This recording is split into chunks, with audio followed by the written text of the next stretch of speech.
Hello everyone, welcome back to this new video. साथियों, आप सभी का स्वागत है पीपी से सारे और प्रीलिम्स के इस बूस्टर सीरीज में। बहुत इंपॉर्टेंट सेशन है और ये आज का लेक्चर नंबर हमारा जो है 18 है। जो साथी ने उनको बता दी एक बार, ये बूस्टर सीरीज के नाम से ये कंप्लीट सीरीज एक चली थी, जिसमें हम लोग कंप्लीट जो है सारे इंपॉर्टेंट पॉइंट्स कवर करते हैं। टेस्ट सीरीज और पीवाईक्यू का कंप्लीट शॉर्ट नोट्स यहाँ पे हम लोग डिस्कस करते हैं। यहाँ से मैं फिर से बता दूं कि आपको यहाँ से सीधे सीधे आपके एग्जाम में 20 से 25 प्रश्न देखने को मिलेंगे, क्योंकि ये कंप्लीट आपको एक निचोड़ शॉर्ट नोट्स यहाँ प्रोवाइड किया जाता है। और बता दें, इसके पीडीएफ के लिए आप क्या कीजिएगा, टेलीग्राम ज्वाइन जरूर कर लीजिएगा, ठीक है। और उसके साथ साथ कुछ इंपॉर्टेंट क्लास है जो मैं आपको बता दूं कि आप जो एग्जाम्स की डेट आ गई है तो एकदम लग जाएगा, रेगुलर क्लासेस आएंगी और सारे क्लासेस को आपको मिस नहीं करना है, जिसमें आपको एक अलग से टेस्ट सीरीज कराया जा रहा है। दृष्टि का हो, अध्याय का हो, सारे की सारी प्लेलिस्ट बनी हुई है। साथ ही एक बार जाकर प्लेलिस्ट आप देखिए और वहाँ से कंप्लीट इन टेस्ट सीरीज को कंप्लीट कीजिए। उसके साथ साथ यूपी स्पेशल की एक क्लास है, बहुत इंपॉर्टेंट क्लास है कंप्लीट। इसके अलावा आपको यूपी स्पेशल पढ़ने की ज़रूरत नहीं पड़ेगी, बहुत ही महत्वपूर्ण क्लास है, तो इस क्लास को आप मिस ना कीजिएगा, इसको कंप्लीट कीजिए। और ये बूस्टर सीरीज का एक जो मैराथन क्लास है, जो साथी नए हैं, नए जुड़े हुए हैं, उनके लिए बता दें ये क्लास बहुत इंपॉर्टेंट है। इस क्लास को देख डालिए, यहाँ से आपको सीधे सीधे प्रीलिम्स से प्रश्न देखने को मिलेंगे। करंट अफेयर की बात करें तो दृष्टि मैगजीन की कंप्लीट आपको यहाँ पे मैराथन मिल गई है। उसके साथ साथ इस पे जो है एमसीक्यू की क्लासेस आ रही हैं और एमसीक्यू क्लासेस अभी और भी आने वाली हैं, है ना। और आपके जो डाउट्स हैं, जैसे ये देखेंगे शॉर्ट रिवीजन नोट से रिलेटेड, तो ये सारी की सारी क्लास आपको प्रोवाइड कराई जा रही है ना। और ये कि जो मोस्ट इंपॉर्टेंट क्लास योजनाओं से हर बार 1 से 2 प्रश्न देखने को मिलते हैं, तो फटाफट से जाइए प्लेलिस्ट ढूंढिए और ये मोस्ट इंपॉर्टेंट सारे सरकारी योजनाओं को कर डालिए, यहाँ से आपको प्रश्न देखने को मिलेंगे। और साथ ही बता दें, जो भी आपके डाउट्स हों, ठीक है, उनको आप क्या कीजिए, एक बार कमेंट करके जरूर बता दीजिएगा। स्टार्ट करेंगे आज के सेशन को, वन बाय वन करके देखेंगे, बहुत ही इंपॉर्टेंट सेशन होने वाला है। यहाँ से हम लोग बात करने वाले साथियों, देखिए पॉइंट है कि भारतीय इतिहास का जो महत्वपूर्ण कुल घटनाक्रम है, उन सारे घटनाओं को यहाँ पे क्या किया जाएगा, जो सबको एक क्रोनोलॉजिकल ऑर्डर में अरेंज करके आपको वन बाय वन करके सारे पॉइंट्स को यहाँ डिस्कस किया जाएगा। ये बहुत ही इंपॉर्टेंट रहेगा, क्योंकि यहाँ से जब परीक्षा में प्रश्न बनते हैं तो 2-3 तरीके के प्रश्न बनेंगे। जैसे कि तो कोई इवेंट दे दिए डेट के साथ 4, उसको आपको मिलान करना हो, ठीक है। और दूसरा क्या पूछता है, दूसरा आपसे पूछेगा कि जो इवेंट है, घटना है, उसको दे देगा और कहेगा इसको इतिहास में जिस तरह से घटना घटित हुई है उसको काल अनुक्रम में व्यवस्थित कीजिए। तो यहाँ पे जो कुछ इंपॉर्टेंट है, महत्वपूर्ण जो पॉइंट्स है, उनको यहाँ पे कोशिश किया गया कवर करने की। तो देखिएगा वन बाय वन करके। पहला पॉइंट है कि 1911, तो भारतीय इतिहास में जब 1911 की बात करते हैं साथियों, तो इसमें क्या क्या जब 1911 में हुए थे वो सारे पॉइंट्स को देखिए एक साथ। पहला है कि किंग जो जॉर्ज हैं, किंग जॉर्ज जो प्रथम था, उनका भारत आना हुआ था, ठीक है। उसके बाद से बात, पहला पॉइंट ये। और दूसरा ये कि कलकत्ता से जो है दिल्ली राजधानी का स्थानांतरण, यानी जो पहले भारत की राजधानी कलकत्ता हुआ करती थी, 1911 में ही आप देखेंगे दिल्ली में स्थानांतरण हो गया किसकी, भारत की राजधानी का। उसके बाद से भारतीय राष्ट्रीय कांग्रेस का कलकत्ता अधिवेशन होता है, तो ये भी इंपॉर्टेंट है। भारतीय राष्ट्रीय कांग्रेस का जो 1911 कलकत्ता अधिवेशन। और ये इंपॉर्टेंट क्यों, अधिवेशन अधिवेशन से कांग्रेस के सभी इंपॉर्टेंट है। सभी से मुराद ये है कि जिन अधिवेशन में कुछ ऐसी चीज़ें इवेंट हुए हैं, ठीक है, जो एक अलग अपना महत्व रखते हैं। जैसे कि ये 1911 का जो कांग्रेस का अधिवेशन है, ठीक है, कलकत्ता वाला, इसमें क्या हुआ, जनगण मनगढ़ जो है पहली बार गाया गया था, ठीक है। तो जनगण मनगढ़ पहली बार कब गाया गया था, 1911 में भारतीय राष्ट्रीय कांग्रेस का जो अधिवेशन कलकत्ता वाला था, उस टाइम ये गाया गया था। तो ये पॉइंट आपको ध्यान रखना है, इसको अलग पॉइंट से भी पूछ सकता है कि जनगण मनगढ़ जो है ना, कांग्रेस के किस अधिवेशन में गाया गया था, तो कलकत्ता अधिवेशन में 1911 वाले, ठीक है। अगला पॉइंट देखिएगा कि बमरौली से इलाहाबाद भारत, ठीक है, बमरौली से इलाहाबाद। उसके बाद से भारत और विश्व में पहली बार जो है आप देखेंगे हवाई जो डाक टिकट है उसका आरंभ किया गया था, ठीक है। तो ये पॉइंट भी आपको ध्यान में रखना है। आगे बढ़ेंगे साथियों, देखेंगे अगला जो ईयर 1919, ठीक, 1919 में अब देखिएगा यहाँ पर, अब आपको ऐसा भी लगेगा कि कुछ ईयर बीच में छूट रहा है, ठीक है, लेकिन यहाँ पे जो सबसे इंपॉर्टेंट है उनको पहले यहाँ पे कवर किया जा रहा है, बाकी जो भी फिर अदर जो ईयर्स होंगे उसको अलग अलग पॉइंट्स में कवर कहीं ना कहीं इस पूरे सीरीज में कंप्लीट कर लिया गया है। तो 1919 की जब बात करेंगे साथियों, तो भारत सरकार अधिनियम 1919 एक आता है, ये तो अपने आप में इंपॉर्टेंट आता है। और इसके जो भी एस्पेक्ट्स हैं उसको आप एक बार स्टैटिक में जाके रिवाइज जरूर कर लीजिएगा कि भारत सरकार अधिनियम 1919 के क्या क्या प्रावधान रहे हैं। उसके बाद से द्विशासन की शुरुआत होती है, ठीक है, डायर की जो लागू होता है 1919 से। रॉलेट एक्ट आता है आपका 1919, ये लागू होता है और इसको लेकर काफ़ी विरोध होता है। फिर आगे चल के आप देखते हैं कि जलियांवाला बाग जो है, त्रासदी जो होता है, जलियांवाला बाग कांड भी निकल के सामने आता है। तो सारी घटनाएं कब की हैं, 1919 की हैं, ठीक है। तो इन सारे पॉइंट्स को आपको ध्यान में रखना है। आगे बढ़ेंगे, देखेंगे 1920। 1920 में क्या है कि खिलाफत जो आंदोलन है, खिलाफत आंदोलन है, ये स्टार्ट हुआ, फिर उसके बाद से असहयोग आंदोलन की शुरुआत होती है। तो 2 चीज़ें इंपॉर्टेंट है। ऐसा नहीं है कि अब यहाँ पे जब बात करेंगे 1920 या फिर अन्य कोई ईयर, तो उसमें कोई और घटनाएँ नहीं हुई हैं। लेकिन यहाँ पर जो हम कुछ पॉइंट्स बनाए, पहले इन पॉइंट्स को देखिए, फिर फर्दर कोई पॉइंट रह जाता है तो उन सारे पॉइंट्स की भी कवर आगे नेक्स्ट क्लास में कर लिया जाएगा। ठीक है? यहाँ पर पहले एक ओवरव्यू आपको मिल जाए। तो देखिए 1922 तो 1920 में जब असहयोग आंदोलन स्टार्ट होती है, तो उत्तर प्रदेश में आप जानते हैं चौरा-चौरी, चौरी-चौरा जो आक्रोश होता है, उसके साथ-साथ क्या होता है कि असहयोग आंदोलन का निलंबन किया जाता है, उसको बंद कर स्थगित कर दिया गया 1922 में। ठीक है? तो ये ध्यान रखिए कि यहाँ पे शहर का नाम उत्तर प्रदेश का जो गोरखपुर जिला है, ठीक है? उत्तर प्रदेश का गोरखपुर जिला है, ये पॉइंट आपको ध्यान रखना है। 1922 बात करेंगे 1928 की, ठीक है? 1928 की साइमन कमीशन जो है, उसका भारत का दौरा होता है और लाला लाजपत राय की उसी वर्ष क्या होती है, मृत्यु हो जाती है। तो 1928, ठीक है? अगला देखिएगा 1929, 1929 की बात करेंगे साथियों, तो भारतीय राष्ट्रीय कांग्रेस का जो लाहौर अधिवेशन है, बहुत ही महत्वपूर्ण अधिवेशन रहता है लाहौर अधिवेशन। क्यों? यहाँ पर देखिए पूर्ण स्वतंत्रता की बात की गई, ठीक है? तो पूर्ण स्वतंत्रता की जब बात की गई तो वो लाहौर अधिवेशन था, है ना? 1929 भारतीय राष्ट्रीय कांग्रेस का। 1930 की बात करेंगे तो दांडी मार्च, उसके बाद से नागरिक अवज्ञा आंदोलन, सविनय अवज्ञा आंदोलन, ठीक है? ये सब पॉइंट ध्यान रखेंगे। बात करेंगे 1931, ये इंपॉर्टेंट है, यहाँ पे कई इवेंट है, जैसे गांधी इरविन समझौता होता है, भगत सिंह, सुखदेव, राजगुरु को इसी वर्ष फांसी दी जाती है, तो 1931 आपको इसमें ध्यान रखना है। बात करेंगे 1935 की, तो भारत सरकार अधिनियम, और ये मोस्ट इंपॉर्टेंट अधिनियम है, ठीक है? जहाँ से इतने सारे प्रश्न बनते हैं। 1935 जो है, इसका जो भारत के संविधान पर सीधा-सीधा प्रभाव देखने को मिलता है, ठीक है? तो ये 1935 का अधिनियम आपको ध्यान रखना है। यहाँ से बहुत सारे पॉइंट्स आपको देखने को मिलेंगे। आगे बढ़ेंगे साथियों, देखिएगा अगला पॉइंट, अगला जब हम देखेंगे तो 1942, 1942 के संदर्भ में क्या-क्या चीज़ें रिवीजन करते रहिएगा। भारत छोड़ो आंदोलन की बात करेंगे यहाँ पे 1942, आज़ाद हिंद फौज का जो गठन होता है, उसके साथ-साथ क्रिप्स मिशन का भारत दौरा होता है। 1940 एक देख लीजिएगा, अगस्त प्रस्ताव आता है। यहाँ के जो लगभग 42, 44 और 46 के आसपास के जो कुछ इवेंट हैं, और फिर वहाँ से 1928, 29, 30 और 31 के बीच के वहाँ के इवेंट्स को जो है, घटनाओं को कई बार जो है ना, अरेंज करने के लिए पूछा जा चुका है, तो वो पॉइंट्स आपको ध्यान में रखने हैं। 1946 की बात करें, कैबिनेट मिशन प्रस्ताव, ठीक है? कैबिनेट मिशन का भारत का दौरा होता है, और 47 में जो है स्वतंत्रता और भारत का विभाजन 1947, 48 में 1948 में महात्मा गांधी की हत्या कर दी जाती है। तब भारत का जो है जो पाकिस्तान है, भारत पर क्या करता है, पहली बार हमला करता है, तो पाकिस्तान के द्वारा किया गया था 1948। बात करेंगे 1950 की, तो देखते रहिएगा 1950 में फिर क्या हुआ, भारत का जो गणराज्य बनता है 1950 में। 51 में जो है पहली पंचवर्षीय योजना आती है, और दिल्ली में पहले एशियाई खेल का आयोजन, मोस्ट इंपॉर्टेंट लगा लीजिएगा कि भारत में जो है पहला एशियाई खेल जो है दिल्ली में आयोजन किया, जब पहले एशियाई खेल जो है दिल्ली में आयोजन किया गया 1951 में, तो मोस्ट इंपॉर्टेंट रहेगा। अलग तरह से 1952 में भारत में पहला आम चुनाव हुआ है, ठीक है? जनरल इलेक्शन कब होता है, तो 1952 में। ये पॉइंट ध्यान रखिए, कई बार लगता है कि 1950 में जब संविधान लागू हो गया, तो उसी टाइम जो है 1950 में किस तरीके के चुनाव होंगे, लेकिन नहीं, तो जो आम पहला चुनाव है जनरल इलेक्शन की बात करेंगे, तो आपका 1952 में ये किया गया था। 1954 में बात करें तो भारत और चीन द्वारा पंचशील समझौते पर हस्ताक्षर किया गया। पंचशील समझौता भारत और चीन के बीच में काफ़ी महत्वपूर्ण रखने वाला 1954 में। अब बात करेंगे 1956 की। 1956 में देखिएगा भाषाई आधार पर जो है भारतीय राज्यों का पुनर्गठन किया गया। इसके भाषाई आधार या भारतीय राज्यों के पुनर्गठन से संबंधित कई सारे आयोग बने, फजल अली आयोग, ठीक है? और भी जो कमेटी बनी, उसकी रिकमेंडेशन क्या थी, तो वो चीज़ आप वहाँ से पॉइंट से रिवीजन कीजिएगा। फिलहाल वो आगे आएगा सारा पॉइंट्स जो मैं बोल रहा हूँ, सारे के सारे कमेटी और रिकमेंडेशन। ऐसा नहीं कि वो आपको, अगर आप यहीं पढ़ लेते हैं तो आपका रिवीजन हो जाएगा, बट यहाँ पर अभी हम सिर्फ एक ऑर्डर में देख रहे हैं। बाकी सारी जो कमेटी का मैं नाम ले रहा हूँ, ये सारी कमेटी आगे आएंगे, उसके क्या रिकमेंडेशन है, वो सारे पॉइंट्स आपको डिस्कस किए जाएंगे। 1957 की बात करें तो मुद्रा में जो है दशमलव प्रणाली की शुरुआत की जाती है 1957, ठीक है? बात करेंगे 1959 की, इसमें देखिएगा नई दिल्ली में भारत की पहली टेलीविज़न सेवा की शुरुआत की गई, ठीक है?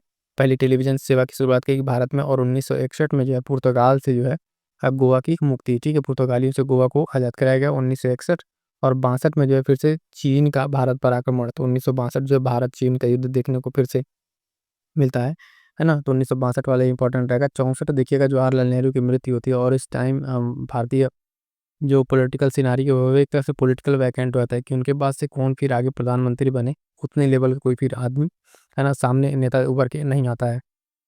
तो 1964 के बाद से काफ़ी स्थिति ठीक है, डगमगाती है। उसके बाद से फिर आगे बढ़िएगा तो 1965 में उसके अगले ही साल भारत-पाक का एक युद्ध हो जाता है। उसके बाद 1966 में लाल बहादुर शास्त्री की फिर से मृत्यु हुई थी, जो प्रधानमंत्री बने रहते हैं, ठीक है, 1966 में इनकी मृत्यु। और 1969 में आप देखें तो फिर जब इंदिरा गांधी आती हैं तो यहाँ पे कई सारे इंपॉर्टेंट इवेंट्स रहेंगे। यहाँ पे 1969 का इंपॉर्टेंट रहेगा भारतीय राष्ट्रीय कांग्रेस में विभाजन, ठीक है, और 14 बैंकों का राष्ट्रीयकरण, ये बहुत इंपॉर्टेंट है ना। 1969 में आप देखिएगा 14 बैंकों का राष्ट्रीयकरण किया जाता है। उसके साथ साथ भारत के पहले परमाणु पावर स्टेशन जो तारापुर में वाणिज्यिक संचालन शुरू किया जाता है। तो इतने सारे पॉइंट्स यहाँ पर रहेंगे, आपको ध्यान में रखना है। आगे बढ़िएगा 1971 की जब बात करेंगे तो भारत पाकिस्तान युद्ध है ना। 1972 में देखिएगा शिमला समझौता और भारत एवं पाक द्वारा ये हस्ताक्षर किया जाता है। तो 1972 1974 में जो है पोखरण राजस्थान में 18 मई को जो है पहला परमाणु परीक्षण किया था। ये बहुत इंपॉर्टेंट है। पहला परमाणु परीक्षण जो 1974 में किया गया भारत द्वारा, कहाँ पे? पोखरण, मेरा पोखरण राजस्थान में। के सारे पॉइंट्स आपको ध्यान में रखने हैं। आगे बढ़िएगा, देखिएगा 1975 में क्या इवेंट है? तो भारत जो है पहला अपना भारतीय उपग्रह जो आर्यभट्ट के नाम से है उसको अंतरिक्ष में भेजा गया तथा देश में जो है आपातकाल की घोषणा की गई। तो 1975 भी कमेंट करके बताइए। करंट अफेयर क्लास में मैंने आपको पढ़ाया था कि हाल फिलहाल में जो है ना, इमरजेंसी दिवस मनाने की घोषणा की गई। तो यही 1975 वाला जो इमरजेंसी लगा था, आपातकाल दिवस मनाया गया। हाल फिलहाल में किसी डेट को जो है मनाने की घोषणा की गई, उसको जरा कमेंट करके बताइएगा। 1977 की बात करेंगे साथियों, तो कांग्रेस ने केंद्र में पहली बार सत्ता को दी थी। ये पहली बार था देश की आज़ादी के बाद से, है ना। लगभग 1900 सरकार गठन होने के बाद से, 50 के बाद से, कि 77 में आके जो कांग्रेस थी पहली बार जो है केंद्र में अपनी सत्ता को होती है। और 1980 की अगर बात करें तो सत्ता में कांग्रेस की फिर वापसी होती है और 6 और बैंकों का राष्ट्रीयकरण हो जाता है। 1980 में कितने? 6 और बैंकों का राष्ट्रीयकरण किया जाता है 1980 में। 82 की बात करेंगे तो रंगीन टेलीविजन आ गया। और भारत में उसके साथ साथ दिल्ली में 9वें एशियाई खेलों का आयोजन हुआ कब? 1982 में। तो 1982 का भी आपको ध्यान रखना है कि 1982 में जो है 9वें एशियाई खेल का आयोजन किया गया 1982 में। 1984 फिर देखिएगा इंदिरा गांधी की मृत्यु होती है, जो प्रधानमंत्री बनी थी पीछे से अभी, ठीक है, इनकी मृत्यु होती है। और ऑपरेशन मेघदूत द्वारा भारतीय सेना द्वारा जो सियाचिन में ग्लेशियर पर अपना पूर्ण नियंत्रण स्थापित किया गया। तो ये सारे इवेंट कब के हैं, घटनाएं कब की हैं? 1984 की, ठीक है। 1984 में इंदिरा गांधी की मृत्यु, ऑपरेशन मेघदूत, ये सारे के सारे पॉइंट्स आपको ध्यान में रखने हैं। बात करेंगे साथियों, आ जाएंगे हम 1991 में, ठीक है। 1991 में राजीव गांधी की यहाँ फिर मृत्यु होती है और भारत में जो है आर्थिक उदारीकरण प्रारंभ होती है, ठीक है। आर्थिक उदारीकरण जो है एलपीजी, ठीक है, लिबरलाइजेशन और प्राइवेटाइजेशन वाला जो कंसेप्ट है, ये आपका 91 से स्टार्ट होता है। 92 में जो है बाबरी मस्जिद विध्वंस की घटना और पंचायती राज की शुरुआत, ये इंपॉर्टेंट है, पंचायती राज वाला ज़्यादा, ठीक है। ये पॉइंट आपको ध्यान में रखना, पंचायती राज की शुरुआत। और यहाँ से जो संबंधित है पंचायती राज का नाम आया, इससे संबंधित जो कमेटी है, जो जो कॉन्स्टिट्यूशनल अमेंडमेंट होता है, संविधान संशोधन, वो सारे के सारे पॉइंट्स आपको एक बार जाकर रिवाइज कर लेना है, ठीक है। बात करेंगे 1995 की, इसमें जो इंटरनेट का जो है भारत में प्रवेश होता है, इंटरनेट भारत आता है। और 1998 भारत में दूसरा परमाणु परीक्षण जो है ऑपरेशन शक्ति के नाम से क्या किया था साथियों? तो 1998 में भारत में दूसरा इसका परमाणु परीक्षण किया जाता है। बात करेंगे 1999 की, 1999 की बात करेंगे तो करगिल युद्ध और पाकिस्तान का अटैक होता है। सन 2000 की बात करें तो भारत की जनसंख्या जो है 1 अरब पहुंच चुकी थी। कितनी? तो भारत की जनसंख्या जो है साथियों सन 2000 में कितनी पहुंच चुकी थी? 1 अरब पहुंच चुकी थी। उसके बाद से 2001 की बात करेंगे तो उसमें गुजरात में भूकंप आना और भारतीय संसद पर आतंकवादी जो हमला होता है लगभग दिसंबर के माह हुआ है ये गुजरात इवेंट, भूकंप का आना और भारतीय संसद पर आतंकवादी हमला। 2002 की बात करेंगे तो गोधराकांड जो गुजरात वाला, एक बहुत चर्चा में था उस टाइम। 2004 में देखिए हिंद महासागर में सुनामी आई, ठीक है। 2004 की सुनामी ये बहुत उस समय तबाही लाया था और चर्चा में था, ठीक है। 2004 का सुनामी। 2008 में जो चंद्रमा पर भारत का पहला अंतरिक्ष यान पहुंचा, चंद्रयान फर्स्ट भेजा गया 2008 में। इसके बाद से हम आ गए 2013 की अगर बात करें तो मंगल ग्रह की ओर जो है मार्स आर्बिटर मिशन मंगलयान भेजा गया। और 2014 में जो है केंद्र में जो है एनडीए सरकार की सत्ता में वापसी हो जाती है, ठीक है। तो ये सारे के सारे पॉइंट्स अगर आप देखें यहाँ पे जो एक इम्पॉर्टेंट पॉइंट्स थे क्रोनोलॉजिकल ऑर्डर में जहाँ पॉइंट बनते हैं, वो सारे के सारे पॉइंट्स आपको एक शॉर्ट में, मैं नहीं कहूँगा सारे पॉइंट्स को डिटेल में, क्योंकि अभी जैसे मान लीजिए जो कुछ नाम है जैसे क्रिप्स मिशन हो गया, कैबिनेट मिशन प्लान हो गया, इन सब में आपको जाकर डिटेल में आपको पॉइंट्स पढ़ने हैं, ठीक है। तो वो नहीं, सिर्फ हमने डेट यहाँ पे आपको एक कंप्लीट जो है एक पूरा ओवरव्यू आपको 1911 से लेके, है ना, और जो जो थोड़ा सा इंपॉर्टेंट है 2014 तक में आपको सारे के सारे डेट का एक बार रिवीजन करा दिया। ठीक है, अब आगे बढ़िएगा, देखेंगे अगला पॉइंट। अब अगला पॉइंट हमारे पास क्या है, ये बहुत ही महत्वपूर्ण पॉइंट है, यहाँ से परीक्षा में एक प्रश्न बनता ही बनता है। पॉइंट है कि विश्व की प्रमुख जल संधियाँ। तो जो प्रमुख जल संधियाँ हैं विश्व की जितनी भी हैं, यहाँ पे सारा आपको एक जगह इकट्ठा करके बता दिया जा रहा है। और यहाँ से पढ़ने के बाद से अब नहीं लग रहा कोई जल संधि छूटेगी। लगभग जो भी प्रश्न यहाँ से बनेंगे सब के सब आपको यहाँ पे देखने को मिलेंगे। तो वन बाय वन करके देखिएगा। पहला जो यहाँ पे जल संधि है, बॉस की जल संधि, किसके किसके बीच में या किस सागर को जोड़ती है? तस्मान सागर और दक्षिण सागर को जोड़ती है। ठीक है, तो बॉस जल संधि, ये जल संधि है क्या, तो क्या करती है बेसिकली जो है, जो जलीय ये चीज़ें हैं उनको जोड़ती है और स्थल को क्या करती है, अलग करती है। तो जल संधि ध्यान दीजिएगा, तस्मान सागर और दक्षिण सागर को जोड़ेगी। उसके बाद से अगला इंपॉर्टेंट है, कई बार पूछा हुआ है, सुंडा जल संधि।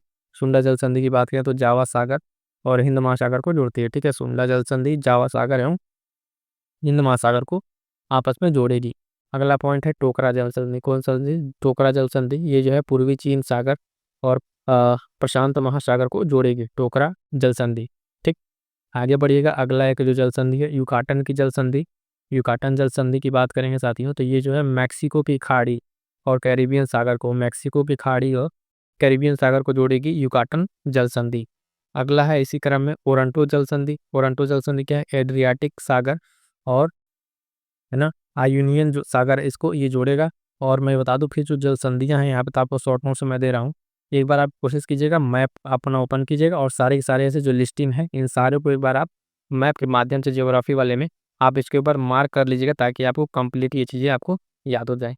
नॉर्थ चैनल जल संधि की बात करेंगे तो आयरिश सागर एवं अटलांटिक महासागर, ये मैं इसलिए कह रहा हूँ आपको मैप देखने के लिए, जब आप मैप खुद से देखेंगे खोल के, तो वहाँ पे आपको 2 से 3 पॉइंट और एक्स्ट्रा देखने को मिलेगा और उससे आपकी जो रिकॉलिंग मेमोरी है वो आपकी और स्ट्रांग हो गई।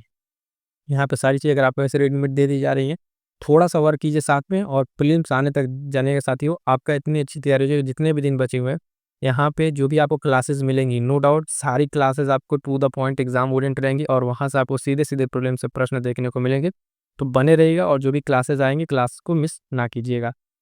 बात करेंगे अगली जल संधि, तो नॉर्थ चैनल बता दिया आपको, हरमुज जल संधि, ये फारस की खाड़ी। ठीक है, फारस की खाड़ी और ओमान की खाड़ी के बीच में आपको देखने को मिलेगा हरमुज जल संधि। टॉरस की जल संधि की बात करेंगे साथियों, तो आराफूरा सागर और एजियन सागर। ठीक है, आराफूरा सागर और एजियन सागर के बीच में आपको देखने को मिलेगी टारस की जल संधि। और अगला है डार्डेनलीज की जल संधि, ये आपको मरमरा सागर और एजियन सागर के बीच देखने को मिलेगा डार्डेनलीज की जल संधि। पासपोरस जो जल संधि है इंपॉर्टेंट रहेगा ये, काला सागर और मरमरा सागर मोस्ट इंपॉर्टेंट लगा लीजिएगा, कई बार ये पूछा जा चुका है। मकस्सार की जल संधि देखेंगे, मकस्सार की जल संधि की बात करें तो जावा सागर और सेलिबीज सागर के बीच में आपको देखने को ये मिलेगा। एक और इम्पोर्टेंट बॉब अलमंडेब जो जल संधि है, बॉब अलमंडेब जो जल संधि है साथियों, इसकी बात करें तो लाल सागर और अरब सागर को ये जोड़ती है। कौन सागर? लाल सागर और अरब सागर को। अगला जो जल संधि है मलक्का जल संधि, अंडमान सागर और दक्षिण चीन सागर को जोड़ेगी मलक्का जल संधि, तो ये इंपॉर्टेंट रहेगा, आपको ध्यान में रखना है। बेरिंग जल संधि की बात करेंगे, बेरिंग सागर और चुप्पी सागर को जोड़ेगा, प्रशांत महासागर वाले बीच में एरिया में जो है बेरिंग जल संधि आपको देखने को मिलेगा। ठीक, अगला जो जल संधि है साथियों उसको ध्यान दीजिएगा, डेविस जल संधि। डेविस जल संधि क्या है कि बेफिन की खाड़ी और अटलांटिक महासागर को जोड़ेगी। तो इस तरीके से अभी यहाँ पे कुछ इंपॉर्टेंट है और कुछ थोड़ा सा और रह गया, उसको भी देख लेते हैं, ताकि ये वाला जो टॉपिक है आपका पूरा का पूरा जो है कंप्लीट हो जाए। अब इससे बाहर जो है हमें नहीं लगता कोई जल संधि आपको रहेगी जो इंपॉर्टेंट हो और इसमें आपको कवर ना हो। लुनोज की जल संधि की बात करेंगे तो देखिएगा दक्षिण चीन सागर और फिलीपींस सागर। ठीक है, दक्षिण चीन सागर एवं फिलीपींस सागर को जोड़ेगी। डोवर जल संधि की बात करेंगे साथियों, डोवर जो जो जल संधि है वो इंग्लिश चैनल और उत्तरी सागर को जोड़ेगी। क्या? इंग्लिश चैनल और उत्तरी सागर को जोड़ेगी डोवर की जल संधि। बात करेंगे साथियों अगला जो है हडसन की जल संधि। हडसन की जल संधि की अगर हम बात करेंगे तो हडसन की खाड़ी, ठीक है, और अटलांटिक महासागर को जोड़ेगी। ठीक है, इनका लोकेशन वगैरह फिर आप मैं एक बार कहूँगा देख लीजिएगा जरूर मैपिंग से। जिब्राल्टर की जल संधि इंपॉर्टेंट रहेगा, मोस्ट इंपॉर्टेंट, वो मध्य सागर और अटलांटिक महासागर को जोड़ेगी जिब्राल्टर। बहुत ही इंपॉर्टेंट है, कितनी बार ये परीक्षाओं में पूछा जा चुका है जिब्राल्टर की जल संधि। ठीक है, अगला जो जल संधि है वो कोरिया जल संधि, जापान सागर और पूर्वी चीन सागर के को जोड़ेगी ये कोरिया जल संधि। और इसके बाद से 2 और रह गया है, जैसे कि एक मैगलन की जल संधि है ना, प्रशांत महासागर और दक्षिणी अटलांटिक महासागर को जोड़ेगी। तो ये सारे के सारे पॉइंट्स आपको एक बार रिकॉल हो गए होंगे, आई होप सो। और एक लास्ट वन है डेनमार्क की जल संधि, उत्तरी अटलांटिक और आर्कटिक महासागर को जोड़ेगी ये जल संधि। साथ ही यहाँ देखिएगा जो भी आपको हमें लग रहा है 15, 20, 25 जो भी सारे के सारे जल संधियाँ हैं, ये एक साथ आपको यहाँ पे रिवीजन करा दिया है। मैं फिर से एक बार कह रहा हूँ आपसे कि प्रॉपर जाके इन सबको ऐसे देखते एक साथ, एक बार लिस्टिंग आपको मिल ही जाएगी। पीडीएफ के लिए टेलीग्राम ज्वाइन कर लीजिएगा और वहाँ से जुड़ के आप मैपिंग के लिए इसको एक बार देख लीजिएगा। अगला जो हमारा पॉइंट आगे बढ़ते हैं, फटाफट से सारा आपको कंप्लीट रिवीजन भी कराना है।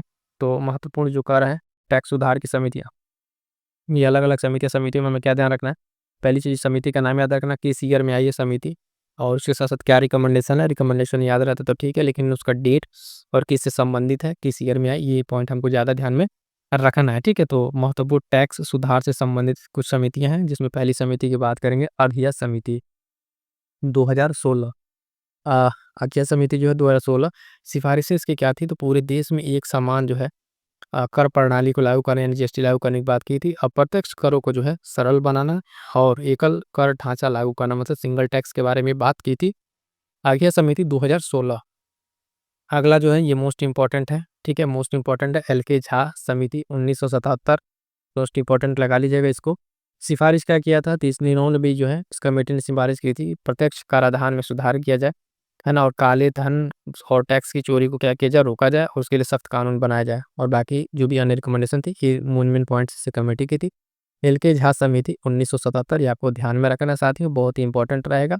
कई बार यहाँ से भी कुछ कमेटियाँ उठा के और आपको मैच करने के लिए पूछ लेता है। नरसिम्हन समिति की बात करेंगे तो 1991 और 1998 दो बार ये अब बनी थी, दो बार इसकी रिपोर्ट मतलब आई। सिफारिशें क्या थी, तो बैंकिंग क्षेत्र में सुधार लाना और कर प्रणाली को पारदर्शिता लाना था। 2 पॉइंट्स इसके थे रिकमेंडेशन में, लेकिन 2 बार इसका है। एक बार नरसिम्हन समिति 1991, फिर से वही उन्हीं के नाम से कमेटी बनती 98 में। तो ये दोनों के दोनों अपने आप में बहुत ही महत्वपूर्ण थे, और इनकी सिफारिश जो बैंकिंग क्षेत्र में सुधार के लिए और जो टैक्स सिस्टम उसे पारदर्शिता लाने के लिए किया गया था। अगला है केलकर समिति। क्या है केलकर समिति, सन 2002। तो प्रत्यक्ष और अप्रत्यक्ष करों का जो है पुनर्गठन किया गया, प्रत्यक्ष और अप्रत्यक्ष करों का पुनर्गठन किया गया केलकर समिति 2000 में 2002। ठीक है, ये पॉइंट भी आपको ध्यान में रखना है। अगला जो आपका एक है वो ध्यान दीजिएगा, राजा चलैया समिति 1991। राजा चलैया समिति क्या है, तो राजा चलैया समिति 1991 जो प्रत्यक्ष और अप्रत्यक्ष कर सुधार के बारे में इन्होंने बताया था, और जो भी ये फिर टैक्स सिस्टम उसको सरल बनाने के लिए और व्यापक बनाने के लिए किया था, और कर की जो दरें हैं उसको युक्ति संगत बनाने के लिए इन्होंने इस पे रिकमेंडेशन दी थी। तो ध्यान दीजिएगा, राजा चलैया समिति जो 1991, ये संबंधित आपका टैक्सेशन से, तो टैक्सेशन से 4-5 जो अभी हम आपको बता दिए। ठीक है, टैक्स सुधार से समितियाँ जो है आपको 2, 4, 5 समितियाँ बताई, ये पाँचों बहुत महत्वपूर्ण है। इन पाँचों समितियों को आप क्या-क्या पॉइंट ध्यान रखना है, पहले तो ईयर, ठीक है, किस ईयर में है, और उसके साथ इसकी रिकमेंडेशन, और ये जो है किससे संबंधित है, तो टैक्स रिफॉर्म सिस्टम से ये संबंधित है।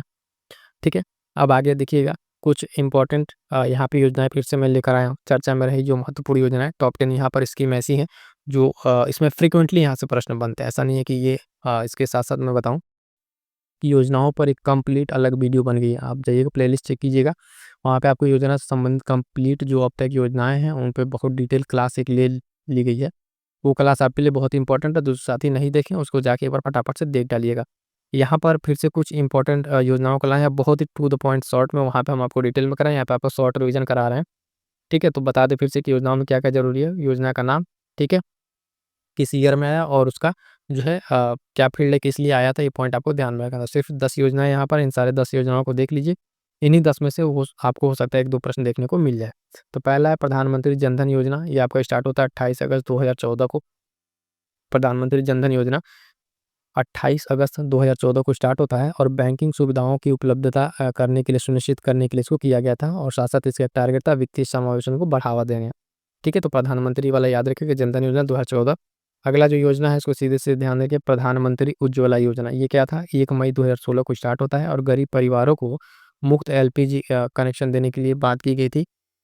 तो ये सारी सारी योजनाएं हाल फिलहाल में चर्चा में भी रहती हैं, और उनका कुछ ना कुछ ईयर कंप्लीट होता रहता है, तो उस पर ये फिर से ये आप देखेंगे न्यूज़ में बनी रहती हैं। अगला है प्रधानमंत्री फसल बीमा योजना। फसल बीमा योजना की बात करेंगे साथियों, कि ये जो स्टार्ट होता है 13 जनवरी 2016 को। आपको बताएं प्रीलिम्स 2023 में 2 ऐसे क्वेश्चन थे जो आपको सिर्फ योजनाओं पे थे। एक में पूछा था निम्नलिखित में से किसका ईयर जो गलत सम्मिलित है, और एक में जो लाभार्थी को किस किस योजना के लिए स्टार्ट किया गया था, उसका लक्ष्य क्या था वो पूछ लिया था। तो फसल बीमा योजना 2016 किसानों को जो है फसल नुकसान से बचाने के लिए बीमा सुविधा प्रदान करना, ये टारगेट था इसका। अगला है कि स्वच्छ भारत मिशन। स्वच्छ भारत मिशन क्या था साथियों? तो ये था आपका अक्टूबर 2014 में स्टार्ट हुआ। देश भर में स्वच्छता सुनिश्चित करना इसका टारगेट था और खुले में शौच से मुक्ति दिलाना, ठीक है। तो डेट याद रखिएगा, 2 अक्टूबर 2014। अगला है प्रधानमंत्री आवास योजना। प्रधानमंत्री आवास योजना हाल फिलहाल बहुत चर्चा में रहा क्योंकि इसका 2.0 वर्जन भी स्टार्ट हुआ। 25 जून 2015 को स्टार्ट होता है और 2022 तक इसका टारगेट रखा गया था कि सभी को किफ़ायती आवास दे दिया जाए। शहरी और ग्रामीण दोनों में ये योजना स्टार्ट हुई थी। एक तो प्रधानमंत्री शहरी आवास योजना, प्रधानमंत्री ग्रामीण आवास योजना थी। बहुत ही मतलब एक ग्राउंड लेवल पर अगर देखें इस योजना को, तो इसका इम्प्लीमेंटेशन दिखा जिस भी लेवल पे था, लेकिन इससे बहुत सारे लोगों को लाभ मिला और जो है पुराने झोपड़ी से निकल के लोग पक्के घर में आ पाए। तो ये योजना बहुत हाल फिलहाल चर्चा में है। उसका 2.0 वर्जन भी स्टार्ट किया गया है, तो ध्यान दीजिएगा। इसका ओरिजिनल स्टार्टिंग है 2015। अगला छठवां स्कीम है सुकन्या समृद्धि योजना। ये जो है 22 जनवरी 2015 को स्टार्ट होता है। बालिकाओं के भविष्य के लिए जो है वित्तीय सुरक्षा और उनकी शिक्षा के लिए बचत को प्रोत्साहित करना इसका टारगेट था। सुकन्या समृद्धि योजना 22 जनवरी 2015। क्लियर रहेगा यहाँ तक? आगे बढ़िएगा, देखिएगा अगला योजना। अगला योजना जो है साथियों प्रधानमंत्री किसान सम्मान निधि। ये योजना क्या है, 1 फरवरी 2019 को स्टार्ट होती है और छोटे और सीमांत किसानों को जो है सालाना 6,000 रुपए की जो आर्थिक सहायता प्रदान करने की इसमें बात की गई है ना। ये छोटे-छोटे किस्तों में करके 3-4 किस्तों में इसको दिया जाता है और एनुअली जो है पूरा 6,000 रुपया दिया जाता है। प्रधानमंत्री किसान सम्मान निधि 2019 में ये स्टार्ट होता है, आपको ध्यान में रखना है, ठीक है। अगला जो पॉइंट है साथियों, अगला पॉइंट देखिएगा कि आयुष्मान भारत योजना पीएम जन आरोग्य योजना के तहत ये वाला ध्यान रखिएगा। सितंबर 2018 में स्टार्ट होता है। इसमें क्या किया गया कि गरीब और जो वंचित परिवार उनको 5 लाख तक की स्वास्थ्य बीमा सुविधा को प्रदान करना। ध्यान दीजिएगा, अब यहाँ पे ये मत देखने लगिएगा कि कौन सी योजना कितना इम्प्लीमेंट हुई, वो आपका काम नहीं है। आपको सिर्फ यहाँ पे इतना ध्यान रखना है कि योजना कब स्टार्ट हो रही है, आपको परीक्षा पास करना है, ठीक है। तो उसको उस नज़रिए से इसको देखिएगा, क्या सही है क्या गलत है वो आपके विचार है, वो आपके तक रहने चाहिए, ठीक है। तो इसको ध्यान दीजिएगा। आयुष्मान भारत योजना 2018 में स्टार्ट हुई और इसका टारगेट जो है ये जो मैंने आपको बता दिया। अगला जो एक इम्पोर्टेंट है मेक इन इंडिया, ठीक है। मेक इन इंडिया के बारे में जो बात होती है ये भी चर्चा में रहता है। 25 सितंबर 2014 को स्टार्ट होता है। ये भारत को जो वैश्विक विनिर्माण केंद्र बनाने का लक्ष्य रखा गया और रोजगार के अवसर प्रदान करना इसका टारगेट था, ठीक है। तो मेक इन इंडिया 2014 का भी स्कीम है, इंपॉर्टेंट रहेगा। अगला जो स्कीम है, ठीक है, अगला जो स्कीम है आपको बताएं तो देखिएगा प्रधानमंत्री मुद्रा योजना, ठीक है। प्रधानमंत्री मुद्रा योजना जो है आपका ये 8 अप्रैल 2015 को स्टार्ट होती है और छोटे व्यवसायों को वित्तीय सहायता प्रदान करना यहाँ पे इसका लक्ष्य रहता है, ठीक है। तो यहाँ पे इसका लक्ष्य क्या रहता है कि छोटे व्यवसाय को वित्तीय सहायता प्रदान करना। प्रधानमंत्री मुद्रा योजना भी ये चर्चा में रहा, ठीक है। स्टार्ट 2015 में, क्योंकि इसमें जो योजना की स्कीम थी टारगेट था, उसमें जो कुछ अमाउंट उसको चेंजेस किया गया था, वो फिलहाल आपको बजट वाले में हमने आपको बता दिया है, ठीक है। यहाँ तक आई होप सो कि आपको यहाँ तक सारे के सारे पॉइंट्स आपको क्लियर हो गए होंगे, ठीक है। ये अगले नेक्स्ट सेशन में बहुत जल्द क्लासेस सारी आएंगी आपकी, है ना। मिलेंगे किसी नेक्स्ट वीडियो में। और जो बता दें बूस्टर सीरीज के लिए मैं आपको कह रहा हूँ, बूस्टर सीरीज क्लासेस अवेलेबल है, वो सारी सारी क्लासेस देख डालिएगा। रेगुलर क्लासेस अब उसकी भी आएंगी, लग जाएगा 1 महीना है। अच्छे से तैयारी कीजिए, मैक्सिमम रिवीजन कीजिए, है ना। मिलते हैं किसी नेक्स्ट वीडियो में, तब तक के लिए थैंक यू सो मच।